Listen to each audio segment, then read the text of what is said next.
Olá, beldades, já quero pedir desculpa agora no começo do vídeo se a minha voz estiver muito estranha aí pra vocês. Eu não ia gravar hoje, eu tô morrendo de dor de garganta, pra falar a verdade, tô meio gripada também. Só que amanhã não ia dar tempo de gravar porque eu tenho muita coisa pra estudar da pós, então teve que ser hoje mesmo. Eu estou aqui, inclusive, com o meu spray de própolis do meu lado e hoje eu vou falar pra vocês sobre uma série documental disponível na Netflix também. Inclusive, Netflix paga nós, pelo amor de Deus, que eu ando fazendo vários e vários vídeos falando das séries de vocês. E essa série, assim, eu pensei bastante se eu ia fazer um vídeo ou não, porque ela não tem nenhum livro sobre. Na verdade, não tem nenhum livro que me chamou a atenção ou que fosse embasado o suficiente pra eu falar sobre a história num vídeo mesmo feito sobre os casos concretos que eu comento aqui no canal, com viés criminológico que eu coloco em cima, e não ia rolar. Então eu pensei bem se eu fazia só sobre a série, e aí eu decidi fazer porque a quantidade de gente que me fala pra assistir essa série, na verdade eu já assisti, é muita. Então hoje eu vou falar com vocês sobre Gênio Diabólico e vou explicar o porquê que vale a pena assistir essa série, que mesmo tendo alguns erros e algumas coisas que eu achei que poderia ter melhorado e poderia ter aprofundado mais, ainda é uma série que eu recomendo. Essa série ela vai contar sobre um caso infame que ficou famosíssimo nos Estados Unidos. Também pudera, não tinha como não ficar famoso, principalmente porque eu vou contar a história e vocês vão entender o porquê dessa fama inteira, né? Só que primeiro eu quero falar pra vocês quem é a vítima disso tudo, quem é o ponto principal dessa história. Um cara chamado Brian Wells, na época tinha 46 anos, trabalhava numa pizzaria, era conhecido como um cara super gente boa, boa pinta mesmo, que todo mundo gostava, era super amável inclusive, e trabalhava muito, ele era super esforçado. Se eu não me engano, cita até mesmo no documentário que a única vez que ele faltou ao trabalho foi quando o gato dele tinha morrido. Mas como todo ser humano, ele também tinha um outro lado, não um lado sombrio e monstruoso, mas sim de uma pessoa mais reservada e com seus segredos ali. Por exemplo, ele saía várias vezes com prostitutas, ele conhecia um pessoal mais barra pesada, só que esse mesmo pessoal até afirmou que ele era uma pessoa super ingênua mesmo. Toda a história começa quando Brian Wells entra num banco no dia 28 de agosto de 2003 com um colar gigante aqui. Óbvio que as pessoas não tinham como saber o que era porque tava com uma camisola por cima. Não sei se era uma camisola, mas parecia muito uma túnica, sei lá. E tava super mal feito mesmo, dava pra saber que ele tinha alguma coisa aqui embaixo. E quando ele chegou no banco, ele tava com uma bengala, por isso que ele passou de boa lá na hora de entrar. Mas essa bengala era nada mais, nada menos do que uma escopeta disfarçada. Então ele estava armado e ele tinha, segundo ele, né, falando ali pros bancários, um colar com uma bomba. Basicamente, as pessoas entraram em pânico, é lógico, só que ele falou pro bancário pra ele ficar calmo, que ninguém ia se ferir, só que ele precisava atender o pedido dele o mais rápido possível, já que a bomba tava no timer e se ele demorasse, tudo poderia explodir ali e atingir várias pessoas, né? O bancário então acatou, ele viu que o Brian tava realmente um pouco assim desconfortável, até um pouco desesperado, ele disse, e o Brian deu um bilhete pra esse bancário. Esse bancário leu e falou que no bilhete estava escrito que eles precisavam de 250 mil dólares. Óbvio que o cara não ia conseguir pegar todo esse dinheiro, essa quantia, e dar pro Brian na hora, porque é muito dinheiro. Então o que ele fez foi pegar o tanto de dinheiro que ele conseguiu, que deu mais ou menos uns 10 mil dólares, em torno ali de 10 mil dólares, e nisso o Brian já estava saindo do banco, principalmente porque ele estava numa espécie de caça ao tesouro. Eu vou explicar pra vocês daqui a pouco. Nisso feito, a polícia já tinha sido acionada e já estava lá fora. Quando o Brian saiu, ele já foi abordado, obviamente, pela polícia, só que os policiais ficaram receosos porque ele logo avisou. A primeira coisa que ele falou, na verdade, foi que ele estava com esse colar, que era uma bomba, e que ele tinha sido mandado fazer aquilo por 3 pessoas. Ele não tinha culpa nenhuma, ele não sabia direito pra que servia esse dinheiro, o que era pra fazer com esse dinheiro, mas ele estava sendo usado como cobaia. Então a polícia começou a conversar com ele e nessa conversa toda já foi chegando a mídia, já foi chegando todo mundo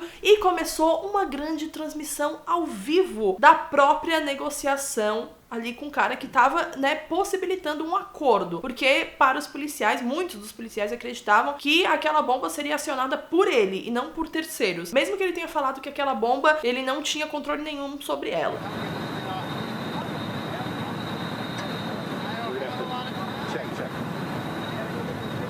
Começou o papo dos policiais com o Brian, eles conversaram por um tempo e sim, gente, a bomba explodiu. Pelo amor de Deus, não me falem nos comentários que isso é spoiler, eu assim me recuso. E no que a bomba explodiu, isso foi transmitido para o mundo inteiro. Muitas emissoras estavam ao vivo nesse momento e foi bizarro pensar que isso foi transmitido ao vivo, sabe, gente? Pelo amor de Deus. Os próprios pais do Brian não sabiam que ele tava lá. A família dele não sabia que era ele lá. Então imagina pra família ter que lidar com tudo o que veio depois da morte dele, do assassinato dele, na verdade, né? Porque foi um assassinato transmitido pro mundo inteiro. E no meio dessa negociação toda, as pessoas pareciam que tinham esquecido que o cara tava alegando que estava com uma bomba em volta do pescoço dele. Então quando o timer da bomba começou mesmo, a cara do Brian, a expressão do Brian mudou imediatamente. Os policiais disseram que ele estava bem calmo, mas a partir do momento que o timer começou, ele foi não só na expressão assustado com aquilo tudo, mas também surpresa. E a polícia, o FBI, concluiu mesmo que ele não imaginava que aquilo fosse acontecer de fato. Como eu falei pra vocês, ele estava numa caçada ao tesouro. Na bomba tinham alguns outros bilhetes, e em um deles estava escrito que o Brian precisava ir em tal lugar e outro tal lugar, em vários pontos da cidade, pra talvez dar tempo dele se salvar e a bomba não explodir. Depois o FBI também concluiu, né, com as investigações, que não daria tempo, mesmo que ele fizesse tudo muito rápido, fosse de carro de um ponto a outro, não daria tempo dele sair vivo. Óbvio que a partir disso a gente vai começar a entender todo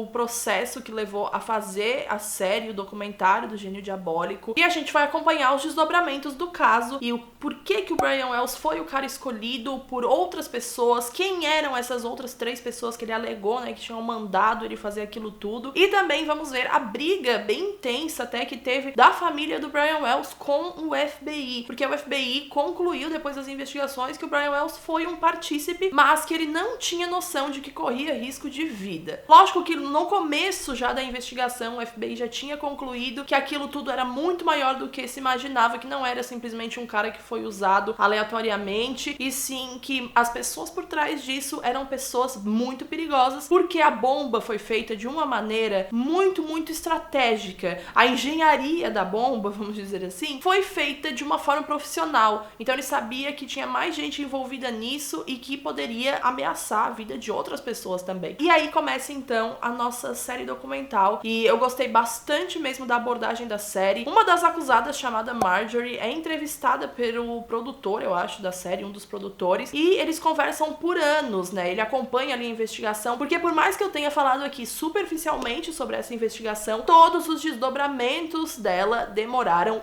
anos. Então, o produtor da série acompanhou essa acusada anos e anos a fio, e ela conversava bastante com ele. A gente percebe claramente que ela é uma pessoa mentalmente instável, e desde o começo isso já fica notório, assim, sabe? É nítido. E aí, como eu falei no início do vídeo, eu gostei bastante da série, mas eu acho que ela poderia ter abordado um pouco mais sobre o porquê de somente a Marjorie, que era a única acusada mulher, ter permanecido por muito mais tempo na prisão do que outras pessoas envolvidas que eram homens, e por que muito da culpa recaiu somente nela, sendo que tinham mais pessoas envolvidas que sabiam exatamente de tudo. E eu não estou isentando ninguém aqui, pelo amor de Deus. Eu acho que a Marjorie é uma pessoa extremamente manipuladora, tanto quanto as outras pessoas que também estavam envolvidas nisso tudo. E fora esse rolo que vocês vão descobrir assistindo a série, do porquê que a Marjorie tem a ver com Brian Wells, que foi a vítima, que tem a ver com o Bill, que foi ex-marido atual, futuro da Marjorie, que também tem a ver com ex-namorados da Marjorie ao longo da vida dela. E, sério, gente, além de tudo isso, ainda tem a morte de outra pessoa que aconteceu ali perto do assassinato do Brian, e que eles precisaram investigar também. E assim, por mais que eu tenha críticas a como foi feita a operação da polícia, do FBI, até do esquadrão antibombas, eu também acho que era uma situação extremamente delicada e que a polícia dos Estados Unidos não estava preparada para lidar. Eles não estavam dando a seriedade necessária para aquele caso. Isso, é óbvio, prejudicou muito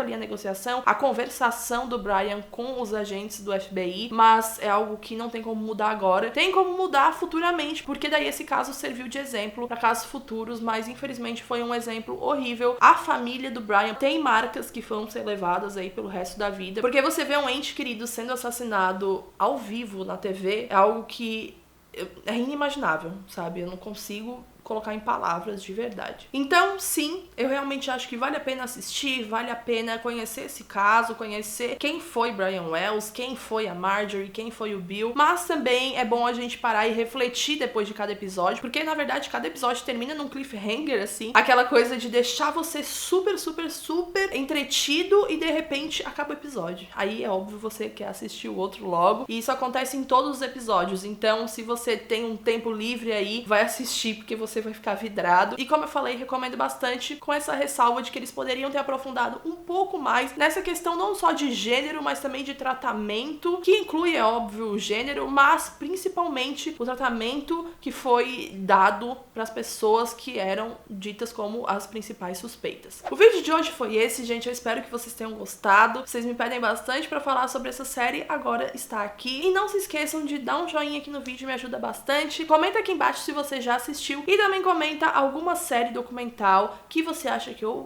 vou gostar e que está disponível em algum serviço de streaming. Não precisa ser Netflix, mas Amazon Prime, Fox Premium, Google Play, Telecine Play, tem vários aí e a gente pode trocar uma ideia. Não se esqueça também que para se tornar membro aqui do clubinho é só clicar aqui embaixo numa caixinha escrito seja um membro ou então no link, que é o primeiro link aqui embaixo na descrição. Vai ter live pros membros do canal daqui a pouquinho, eu acho que semana que vem, então estou empolgadíssima para fazer e eu vejo vocês no vídeo que vem. Um beijo, tchau!